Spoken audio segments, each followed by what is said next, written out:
This is hydrogen tap. What you're looking at here is a test using a coil from a car. I've had a number of emails asking me to do a test to put the coil across the plates. Some people have tried that with no results, and I figure we might as well test this out. If it works, fine. If it doesn't work, we'll save everybody a lot of trouble, and that's the whole idea here, is for me to make the mistakes and you won't have to.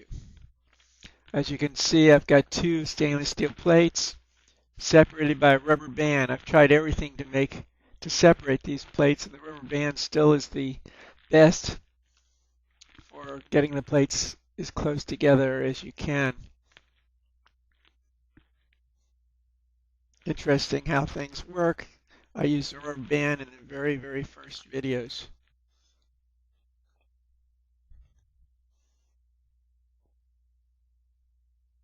Again, we're going to use a car. This is a brand new coil. I believe it's for a Ford. And we're going to pulse the coil using a relay. And there's our relay. We're going to run the current through the coil through that relay. I've got two batteries I'm using that are 12 volt. One battery is going to just run the relay so it opens and closes. The other one's going to run the coil.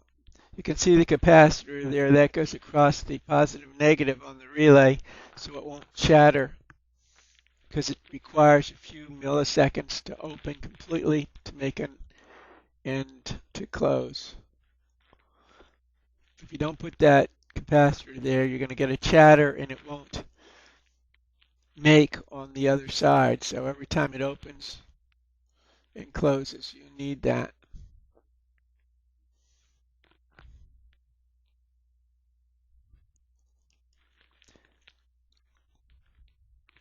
So what we're going to do is run the coil through the two plates.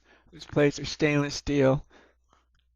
Like I said, the same steel I'm using on the cells that I have.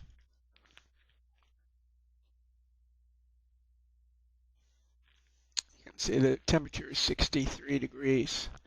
If you're interested in, I've got a number of emails asking where they can get plastic screws. If you're interested in that, you can go to a hardware store and go to the plumbing section. They use that. I'm using a 3.5-inch screw. It's very hard to get the length that you need. I'm going to have to start buying from a supplier direct.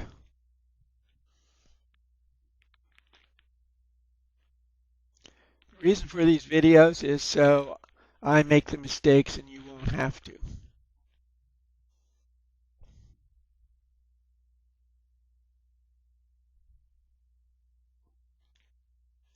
When we start the relay chattering or start the relay pulsing, we're going to use this battery here. This is strictly for the relay side, and then the other battery, it looks exactly like this, will be running the current through the coil. The coil works like a transformer. It takes a low voltage and boosts it very high, but it is not a transformer. It's not exactly the same. As you can see now, if you look closely, you'll see the relay opening and closing on the left side there. You see it barely. Unfortunately, you can't hear it because I don't use sound in my videos. I've got a few pieces of email, people saying they don't want to see any more of this stuff. They want to see the pulsing system. I'm working on the pulsing system now. When I'm ready to show it, I will show you. I'm still soldering and still making adjustments on the board. And when I feel it looks decent enough, I'm going to put it on the video. Another thing I might mention, these videos aren't for any particular person. I'm making these videos for people who are interested. If you're not interested in the video, it's very simple. Don't look at it. There's a diode that's going between the coil in the battery, so the current doesn't go backwards. And now we'll turn it on by plugging this one to the 12-volt supply.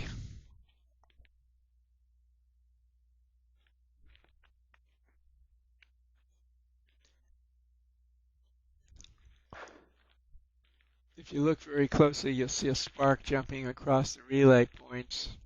You have to look pretty close. It may catch it just in time.